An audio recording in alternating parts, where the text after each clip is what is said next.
कहानी की शुरुआत होती है कुछ सोल्जर्स को दिखाते हुए जिन्हें एक टाइम मशीन की मदद से भविष्य में 30 साल आगे भेजा जा रहा था। हम क्रिस नाम के आदमी को देखते हैं जो बहुत डरा हुआ था क्योंकि वो पहली बार टाइम ट्रेवल कर रहा था। टाइम और लोकेशन डालने के बाद जैसे ही मशीन चालू की गई सभी एक एक कर ऊपर खींचे जाने लगे, पर तभी उनके बनाए हुए कोऑर्डिनेट्स में कुछ दिक्कत आ जाती है जिसकी वजह से सारे सोल्जर्स भविष्य में तो पहुंच गए, पर 10 फीट ऊपर से गिरने की बजाय वो लोग जमीन से हजारों फीट ऊपर से नीचे गिरने लगे। और जो बचे भी उन्हें इतनी चोट आई थी कि उनमें से कई बस कुछ ही पलों में दम तोड़ देते हैं। खुशकिस्मती से कुछ सोल्जर्स पानी से भरे एक पूल में गिर गए थे जिससे उनके शरीर ने इतने बड़े झटके को सह लिया, पर मुसीबत अभी टली नहीं थी। उन्होंने देखा कि पूरा शहर आग में जल रहा था क्योंकि वो एक ऐसे भविष्य में आ गए थे जहां इंसानों का नामो निशान नहीं था। अब धरती पर एलियंस का कब्जा है जो जिंदा रहने के लिए सिर्फ इंसानों को खाते थे। इसके बाद सीन शिफ्ट होता है और हमें 28 साल पहले का सीन दिखाया जाता है जब दुनिया में सब कुछ नॉर्मल हुआ करता था। हम यहाँ क्रिस को देखते हैं जो अपनी पसंद की नौकरी के लिए फोन पर किसी को इंटरव्यू दे रहा था, पर जल्द ही उसे बताया गया कि उसे ये नौकरी नहीं मिल सकती क्योंकि उसे प्राइवेट सेक्टर में काम करने का कोई एक्सपीरियंस नहीं है। उसका क्रिसमस तो खराब हो गया था, पर वो अपनी बेटी के चेहरे पर मुस्कान बनाए रखने के लिए उसे इसके बारे में नहीं बताता। हालांकि जल्द ही उनकी जिंदगी ऐसा रुख लेने वाली थी जिसके बारे में उन्होंने अपने बुरे से बुरे सपने में भी नहीं सोचा होगा। वो सब टीवी पर फुटबॉल मैच देख रहे थे। अचानक से उनका टीवी फ्लिकर करने लगा। मैदान के बीचों बीच एक तेज रोशनी से कुछ लोग निकलकर बाहर आते हैं जो उनकी दुनिया के नहीं थे। एक लड़की लाइव टीवी पर अनाउंसमेंट करती है कि हम भविष्य से आए हैं, फ्यूचर में एक जंग छिड़ी है और हम उस लड़ाई को हार रहे हैं। उसने बताया कि अगले 12 महीनों में धरती से इंसानों का नामो निशान मिट जाएगा और इसे रोकने के लिए हमें आप लोगों की मदद चाहिए। इस खबर ने पूरी दुनिया में हड़कंप मचा दिया। जल्द ही दुनिया भर की सरकारें एक हो गईं और उन्होंने मिलकर एक मिलिट्री फैसिलिटी बनाई ताकि यहाँ के सोल्जर्स को भविष्य में भेजकर उन एलियंस का सफाया किया जा सके। लेकिन 7 दिन बाद ही उनकी सारी उम्मीदें नाकाम हो गईं क्योंकि उनमें से सिर्फ मुट्ठी भर सैनिक ही जिंदा लौट पाए। सैनिक इतनी तेजी से मर रहे थे कि जल्द ही सरकारों ने आम नागरिकों को सेना में भर्ती करना शुरू कर दिया। लोग इसके विरोध में सड़कों पर उतर आए और सरकार से मांग करने लगे कि आम लोगों को जबरदस्ती इस लड़ाई में ना भेजा जाए। लोगों का मानना था कि हम ऐसी जंग लड़ ही क्यों रहे थे जो आज से 30 साल बाद होने वाली है। वहीं हम क्रिस को देखते हैं जो स्कूल में बच्चों को साइंस पढ़ा रहा है, पर बच्चे उसकी क्लास में पहले की तरह दिलचस्पी नहीं ले रहे थे। उन्हें लग रहा था कि इन सब का फायदा ही क्या है, पर क्रिस उन्हें कहता है कि देखो बच्चों, मैं जानता हूं कि तुम्हें बुरा लग रहा है, पर इस वक्त जिसकी सबसे ज्यादा जरूरत है वो है साइंटिस्ट्स। हम सोचना बंद नहीं कर सकते वरना सॉल्यूशंस नहीं मिलेंगे। क्रिस उनसे बात कर ही रहा था कि तभी उसके फोन पर एक अलर्ट आता है जिसमें लिखा हुआ था कि उसे जितनी जल्दी हो सके उतनी जल्दी मिलिट्री रिक्रूटमेंट बेस में रिपोर्ट करना होगा। जिस किसी के पास ये मैसेज आता था, अगर उसने रिपोर्ट नहीं किया तो उसके घर पुलिस आ जाएगी। इन सब से बचने के लिए क्रिस अपने सारे डॉक्यूमेंट्स लेकर उनके ऑफिस जाता है। उन्होंने उसे कपड़े उतारने को कहा और उसे चेयर से बांध दिया जिसके साथ एक मशीन अटैच थी जिससे किसी का भी फ्यूचर देखा जा सकता था। उसमें हाथ डालते ही उन्हें क्रिस की सारी इंफॉर्मेशन मिल जाती है। वो कब पैदा हुआ, उसकी जिंदगी में क्या क्या हुआ और वो कैसे और कब मरेगा, सब कुछ उनकी आंखों के सामने था। एक ऑफिसर उसे बताती है कि आज से ठीक 7 साल बाद तुम्हारी मौत हो जाएगी। तभी उन्होंने उसके हाथ में एक डिवाइस इंस्टॉल कर दिया। क्रिस को बताया जाता है कि ये उसे टाइम ट्रेवल करने में मदद करेगा। ये डिवाइस उसके बायो सिग्नेचर से जुड़ा हुआ है और काम पूरा होने पर ही उतारा जा सकता है। उसे अपना सारा काम निपटाकर अगले 24 घंटे में ट्रेनिंग के लिए रिपोर्ट करने को कहा जाता है। उधर हम क्रिस की वाइफ एमी को देखते हैं जो जंग से लौटे हुए सोल्जर्स की काउंसलिंग कर रही थी। टाइम ट्रेवल के बाद उनके साथ जो कुछ हुआ था उससे वो सब बहुत डरे हुए थे। उन एलियंस से लड़ते वक्त किसी ने अपना हाथ गंवा दिया तो किसी ने अपने दोनों पैर। शायद ही कोई ऐसा था जो वहां से सही सलामत लौटा हो। एमी उन सब की इस ड्रामा से बाहर निकलने में मदद कर रही थी कि तभी वहां क्रिस आता है और उसके हाथ में वो डिवाइस लगा देखकर वो समझ जाती है कि ये लोग उसे भी जंग पर भेजने वाले हैं। क्रिस अपने डैड के पास आया और देखा कि वो हमेशा की तरह शराब के नशे में डूबे हुए थे। इतने सालों बाद भी उसके डैड उससे ऐसे बात करते हैं जैसे वो कल ही मिले हों। जेम्स बोला, अच्छा हुआ तुम मेरे पास चले आए क्योंकि इस डिवाइस को सिर्फ मैं ही निकाल सकता हूँ। जेम्स उसे निकालने से पहले खूब शराब पीता है, पर क्रिस चाहता था कि वो ये काम अपने पूरे होशो हवास में करे क्योंकि ये गलत कदम और ये डिवाइस उसकी जान भी ले सकता था। जेम्स को लगा कहीं वो सरकार के लिए उसकी जासूसी तो नहीं कर रहा। वो उसका कॉलर पकड़ लेता है और देखता है कि कहीं उसने कोई माइक्रोफोन तो नहीं छुपा रखा। बस इस बात पर दोनों में बहस शुरू हो जाती है। क्रिस बोला, हम सालों तक बेहाल थे, सालों तक आपसे मदद की उम्मीद लगाए बैठे रहे, पर आपने कभी हमारी मदद नहीं की। जब मैं वियतनाम की लड़ाई से लौटा तो मैं अंधेरों में खोया हुआ था। बात बात पर गुस्सा आता था। बस मुझे ये पता था कि मैं खतरनाक हूँ। तुमने जिंदगी भर मुझे कोसा क्योंकि मैं तुम्हें छोड़कर चला गया, पर यकीन मानो अगर मैं नहीं जाता तो तुम्हारी और तुम्हारी माँ की जिंदगी जहन्नम हो जाती। इतने सालों बाद भी उन्हें अपनी गलती का एहसास नहीं है, ये देखकर क्रिस एकदम से टूट जाता है। अब क्रिस को उनकी कोई मदद नहीं चाहिए थी। वो उस डिवाइस को अपने साथ वापस ले आया और उसने एमी को बताया कि उन्होंने हमारी मदद नहीं की। इसके बाद क्रिस अपनी बेटी जेन के पास जाता है और उसे बताता है कि वो कुछ दिनों के लिए बाहर जा रहा है, पर जेन उससे नाराज हो जाती है क्योंकि वो जानती थी कि उसके डैड झूठ बोल रहे हैं। अगले दिन क्रिस उन्हें अलविदा कहकर ट्रेनिंग के लिए मिलिट्री बेस पर पहुंचा। वहां उसके जैसे और भी लोगों को लड़ने और हथियार चलाने की ट्रेनिंग दी जाती है। उन्हें बताया जाता है कि उनकी ड्यूटी 7 दिन तक चलेगी। ये वक्त खत्म होने तक अगर ये डिवाइस उनके हाथ में रहा तो हम समझ जाएंगे कि आप जिंदा हैं और आप जहां भी होंगे आपको ऑटोमेटिकली यहां वापस टेलीपोर्ट कर दिया जाएगा। उन्हें 2 टीम्स में बांटा जाता है और क्रिस को अपनी टीम में चार्ली नाम का आदमी मिला जो एक रिसर्च साइंटिस्ट था। चार्ली की थ्योरी के अकॉर्डिंग ये लोग किसी तरह के पैराडॉक्स से बचने के लिए ऐसा कर रहे थे। कुछ लोगों ने पूछा, हम जिससे लड़ने जा रहे हैं उनकी फोटोज और वीडियोस क्यों नहीं है, पता तो चले कि इनके खिलाफ लड़ना है। जिस पर लेफ्टिनेंट उन्हें बताती है कि हम जानबूझकर फोटोज या वीडियोस नहीं दिखाते क्योंकि लोगों ने अगर भविष्य का वो डरावना चेहरा देख लिया तो शायद लोग उनसे लड़ने वहां कभी ना जाएं।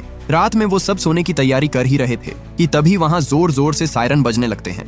ये एक इमरजेंसी थी। क्रिस कहता है, लेकिन हमें तो 7 दिन बाद जाना था। यहाँ कईयों को ठीक से गन पकड़नी तक नहीं आती, पर सब उसे इग्नोर करके उन्हें आगे बढ़ते रहने को कहते हैं और एक पोर्टल ओपन किया जाता है जो उन्हें फ्यूचर में भेजने वाला था।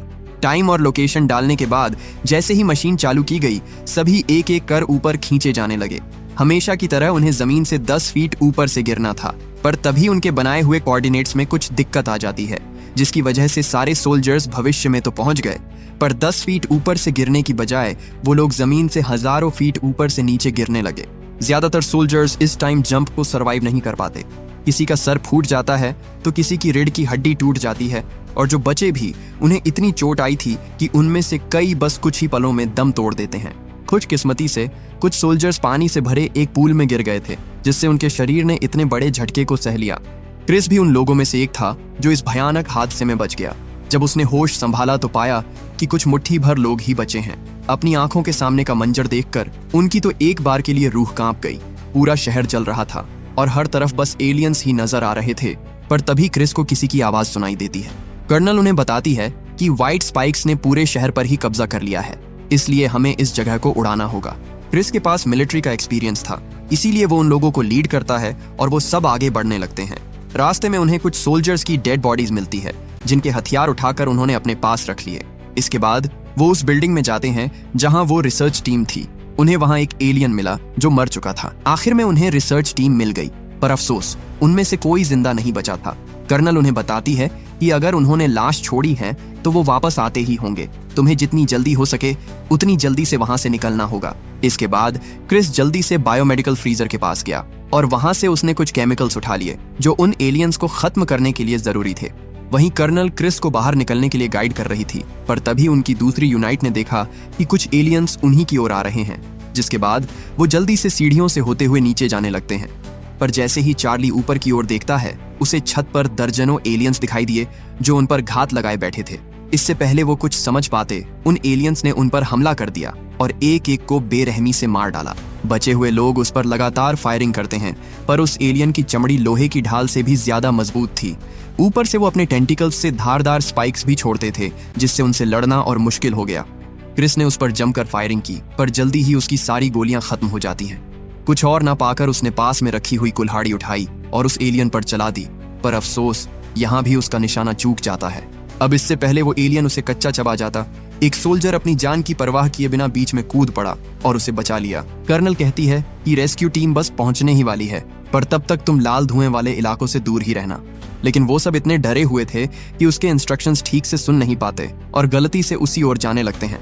मिलिट्री ट्रक्स को अपनी ओर आता देख सभी चैन की सांस लेते हैं, पर उनकी ये खुशी ज्यादा देर नहीं टिकती क्योंकि उन एलियंस ने एक ही झटके में रेस्क्यू टीम को तबाह कर दिया और उनकी आंखों के सामने सबको मारकर खा गए। इसी बीच मिलिट्री ने उस एरिया में बम गिराने शुरू कर दिए जिससे पूरा इलाका तहस नहस हो गया। सभी दौड़कर सेफ जोन की ओर जाने लगते हैं, पर तभी भागते भागते उनमें से एक सोल्जर नीचे गिर गया और उसका पैर टूट गया। क्रिस उसे इस हालत में छोड़कर भागना नहीं चाहता था, पर उन एलियंस को अपनी ओर आता देख वो आदमी उन्हें जाने को कहता है। तभी एक एक्सप्लोजन हुआ जिसने उन सभी एलियंस का सफाया कर दिया। जब क्रिस को होश आया तो उसने देखा कि अभी भी उसका मिशन खत्म होने में 6 दिन बचे हुए थे कि तभी कुछ लोग क्रिस को बताते हैं कि कर्नल आपसे मिलना चाहती है। क्रिस जब उससे मिला तो उसे पता चला कि कर्नल का सरनेम भी फॉरेस्टर है, जो उसके सरनेम से हूबहू मेल खाता है। वो उससे कभी मिला तो नहीं था, पर पता नहीं क्यों उसे ये चेहरा कुछ जाना पहचाना लगा। और तभी खुलासा होता है कि कर्नल फॉरेस्टर कोई और नहीं बल्कि उसकी बेटी जेन थी, जो अब बड़ी हो चुकी है। उसे देखकर क्रिस की आंखें भर आईं और वो यकीन ही नहीं कर पाया कि जिस इंसान को वो एक सख्त कर्नल समझ रहा था वो उसकी अपनी बेटी थी। आपको पता होना चाहिए कि हमारा अंत नजदीक है। सच तो ये है कि हम उधार की जिंदगी जी रहे हैं। मैंने आपको यहाँ इसीलिए नहीं बुलाया कि मुझे अपने डैड के साथ वक्त बिताना था। उन्हें यहाँ किसी खास मकसद के लिए लाया गया है। इसके बाद वो उन्हें उन एलियंस के बायोस्ट्रक्चर के बारे में बताती है। अब तक जिनसे वो लड़े वो सारे मेल वाइट स्पाइक्स थे, जिन्हें मारने के लिए उन्होंने जहर बना लिया था। पर वो जहर सब पर असर नहीं करता था, खासकर मादा वाइट स्पाइक्स पर।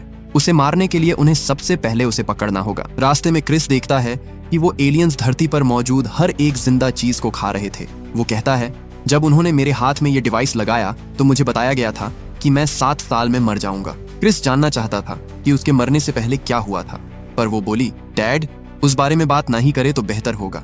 जल्द ही वो उन एलियंस के घोंसले तक पहुंच जाते हैं जहां कुछ सोल्जर्स पहले से ही उस मादा को पकड़ने की कोशिश कर रहे थे। जेन ने क्रिस को ऊपर ही रुकने को कहा और खुद उनकी मदद के लिए नीचे चली गई। जब मादा को लगा कि अब वो नहीं बच पाएगी तो वो वहां से भागने की कोशिश करती है, पर दूसरी तरफ से आग लगा दी गई जिससे उसके भागने का रास्ता पूरी तरह बंद हो गया। मादा खुद को खतरे में पाकर मदद के लिए आवाज लगाती है, जिसे जंगल में छुपे हुए व्हाइट स्पाइक्स ने सुन लिया और सब दौड़कर उसकी ओर आने लगे। व्हाइट स्पाइक जेन को लगभग मारने ही वाली थी कि तभी क्रिस बीच में कूद पड़ा और उसकी जान बचा ली। वो मादा को पिंजरे में डालकर उसे वहां से ले जाते हैं, पर क्रिस और जेन वहीं फंस गए थे। एक हेलीकॉप्टर उनकी ओर आने की कोशिश करता है, पर उन एलियंस ने उसे उन तक पहुंचने से पहले ही डिस्ट्रॉय कर दिया। वो जल्दी से एक कार में बैठकर वहां से भागने की कोशिश करते हैं। इस बीच उन पर कई जानलेवा हमले भी हुए, पर मादा के जाने से उनका झुंड ज्यादा दूर तक उनका पीछा नहीं करता। जेन कहती है कि मैंने आपको आने से मना किया था, फिर आप वहां क्यों आए? जिस पर क्रिस बोला, और मैं भला क्या करता? वो एलियन मेरी बेटी को खा जाती और मैं खड़ा देखता रहता कि आप हमें छोड़कर चले गए थे। जब मैं 12 साल की थी तब आप दोनों अलग हो गए, और जब मैं 14 की हुई तो आपने मुझे भी छोड़ दिया क्योंकि आप अपनी जिंदगी से खुश नहीं थे। और ठीक 2 साल बाद एक कार एक्सीडेंट में आपकी मौत हो गई। सच जानने के बाद क्रिस अपनी बेटी से दूरी बना लेता है, पर फिर उसे एहसास हुआ कि अगर उसने ऐसा किया तो उसमें और उसके डैड में फर्क क्या रह जाएगा। इसलिए उसने किसी तरह हिम्मत जुटाई और उसके पास आकर खड़ा हो गया। जेन बताती है कि मादा जेनेटिकली नर से ज्यादा अलग नहीं है, हमें बस ये पता करना है कि जहर को क्या चीज रोक रही है। इसके बाद वो पूरी रात जाग कर उनके जेनेटिक कोड को क्रैक करने की कोशिश करती है, पर हजारों टेस्ट्स के बाद भी उसे सिर्फ निराशा ही हाथ लगी। उसे 10,000 तरीके पता चले जिससे वो कभी खत्म नहीं होंगे। क्रिस जानना चाहता था कि उसने उसे यहाँ क्यों बुलाया, जिस पर जेन उन्हें बताती है कि अगर जहर काम किया तो आपको इसे अपनी दुनिया में लेकर जाना होगा। आपकी दुनिया में ढेर सारे साइंटिस्ट्स हैं और इसे बड़ी मात्रा में बनाने की काबिलियत भी। फिर आप ये जंग शुरू होने से पहले ही खत्म कर सकते हैं। क्रिस उससे वादा करता है कि उन्हें खत्म करने के बाद वो उसे बचाने के लिए जरूर वापस आएगा। इसी बीच मादा का जेनेटिक कोड क्रैक हो जाता है और उन्होंने ऐसा जहर बना लिया जो उन एलियंस को खत्म कर सकता था। मादा उन्हें देखकर समझ जाती है कि इन लोगों ने उन्हें खत्म करने का तरीका खोज लिया है। वो चिल्लाकर मदद के गुहार लगाती है, जिसके बाद लाखों एलियंस का झुंड उनकी रिसर्च लैब पर हमला कर देता है। वो सिक्योरिटी बैरियर को तोड़कर अंदर घुस जाते हैं और उन्होंने सब कुछ तबाह करना शुरू कर दिया। उधर कुछ सोल्जर्स अपनी आखिरी सांस तक टाइम मशीन को प्रोटेक्ट करते रहते हैं, क्योंकि अगर एलियंस ने उसे बर्बाद कर दिया तो क्रिस कभी अपने समय में नहीं लौट पाएगा। उसे वापस जाने में अभी भी 8 मिनट बचे हुए थे, इसलिए जेन उसे हर हाल में प्रोटेक्ट करना चाहती थी। वहीं वो एलियंस उस मादा को आजाद कर देते हैं, जिसके बाद वो सबसे पहले उन्हीं को ढूंढने लगती है। सबसे बचते हुए वो दोनों हेलीकॉप्टर तक पहुंचने की कोशिश कर रहे थे, पर तभी उस मादा ने जेन पर हमला कर दिया, जिससे वो बुरी तरह घायल हो गई। और इसी बीच उन एलियंस ने उनके हेलीकॉप्टर को भी डिस्ट्रॉय कर दिया। अब यहाँ से बचकर निकलने का कोई रास्ता नहीं था। क्रिस जेन को अपनी आंखों के सामने मरता देख अपने आंसुओं को रोक नहीं पाता। क्रिस का टाइम बस खत्म ही होने वाला था, पर तभी वो मादा उन पर हमला कर देती है। जेन जिंदगी और मौत के बीच लटक रही थी, पर क्रिस आखिर तक उसका हाथ नहीं छोड़ता है। हालांकि उनका ये सफर बस यहीं तक था, क्योंकि वो मादा उसे अपने साथ नीचे खींच लेती है। क्रिस अपनी जान की परवाह किए बिना उसके लिए नीचे कूद गया, पर वो उस तक पहुंच पाता उससे पहले ही वो अपनी दुनिया में वापस टेलीपोर्ट हो जाता है। उन एलियंस ने टाइम मशीन को डिस्ट्रॉय कर दिया, जिससे भविष्य से उनका संपर्क टूट जाता है। क्रिस वापस तो लौट आया, लेकिन अपनी बेटी की मौत के सदमे से वो अब भी बाहर नहीं आ पाया था। वो अपनी बेटी की बस एक झलक पाने के लिए किसी भी हद तक जाने को तैयार था, पर अफसोस अब बहुत देर हो चुकी थी। वो छोटी जेन को कसकर गले लगा लेता है और घंटों तक उसके पास बैठा रहता है। क्रिस एमी को बताता है कि मैं भविष्य में जेन से मिला, वो बहुत समझदार है और उसी ने ये जहर बनाया है। वो कहती है, क्या हो अगर वो एलियंस धरती पर आए और हम हथियार लेकर उनके सामने खड़े हो। पर क्रिस उसे बताता है, पहला हमला 2048 में हुआ था, पर किसी को उनके आने के सबूत नहीं मिले। एमी कहती है, क्या पता हम गलत साल में ढूंढ रहे हो। ये भी तो हो सकता है कि वो 2040 या 2035 में आए हों और हमने उन्हें देखा ही नहीं। वो जल्दी से डोरियन के पास गया और उससे उन एलियंस को ढूंढने में उसकी मदद मांगी। उसके पास जो उस एलियन का नाखून रखा था, जब उन्होंने उसकी जांच की तो पाया कि उस पर प्राचीन वोल्केनो के अवशेष थे, जो सिर्फ चाइना या कोरिया में पाए जाते हैं।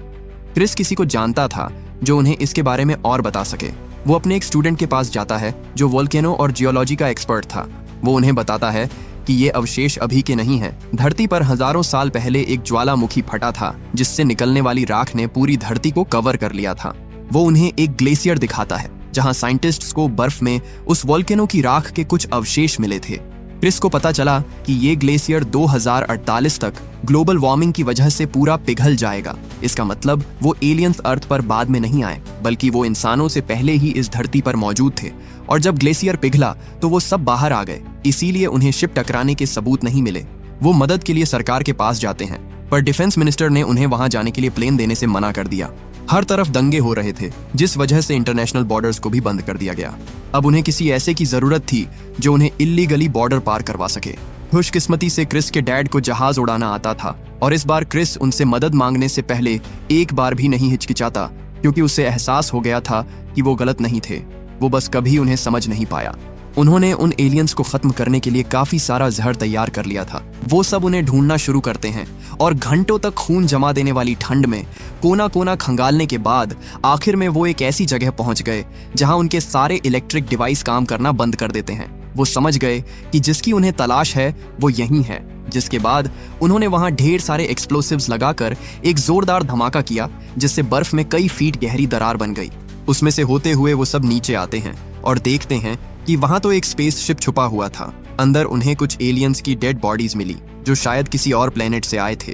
कुछ कदम चलते ही उन्हें वो क्रीचर्स मिले जो आगे चलकर इंसानों का विनाश करने वाले थे। उन्होंने बिना वक्त गवाए उन एलियंस को एक एक कर मारना शुरू कर दिया।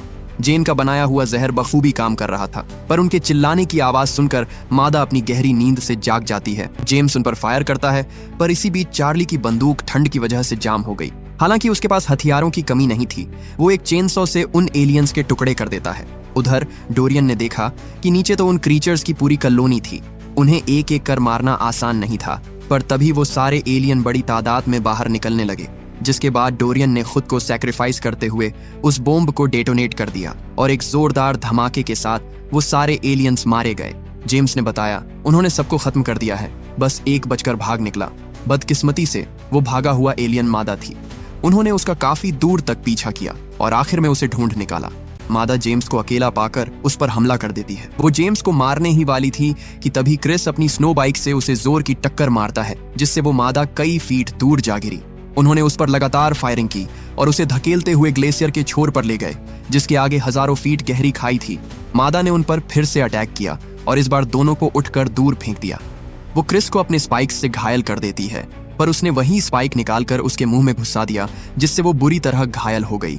क्रिस ने बिना समय गवाए उसे जहर से इन्फेक्ट कर दिया, जिस कारण उसका एक हाथ तेजी से नष्ट होने लगता है। तभी वो मादा अपने उस हाथ को ही नोचकर दूर फेंक देती है, जो देख क्रिस को अपनी आंखों पर यकीन ही नहीं हुआ। मादा उसे कमजोर पाकर उसे मारने ही वाली थी, पर तभी जेम्स अपने खून की महक से उसे अपनी ओर अट्रैक्ट करने लगता है। उसने अपने सारे हथियार फेंक दिए ताकि वो उसके बेटे को छोड़कर उस पर हमला करे। उन आखिरी पलों में जेम्स अपने बेटे से माफी मांगता है कि वो अच्छा बाप नहीं बन पाया, पर क्रिस इस बार पिता को खोना नहीं चाहता था, इसलिए अपनी जान की परवाह किए बिना वो उस एलियन से अकेले लड़ने चला गया। इस बार उसने जहर की पूरी बोतल उसके मुंह में डाल दी और आखिर में उसे एक जोर की लात मारी, जिससे वो एलियन पहाड़ी से नीचे गिर गई।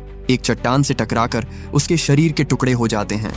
इसके बाद हम क्रिस को देखते हैं जो अपनी बेटी के पास वापस लौट आता है, पर इस बार वो अकेला नहीं आया था, उसके साथ उसके डैड भी थे।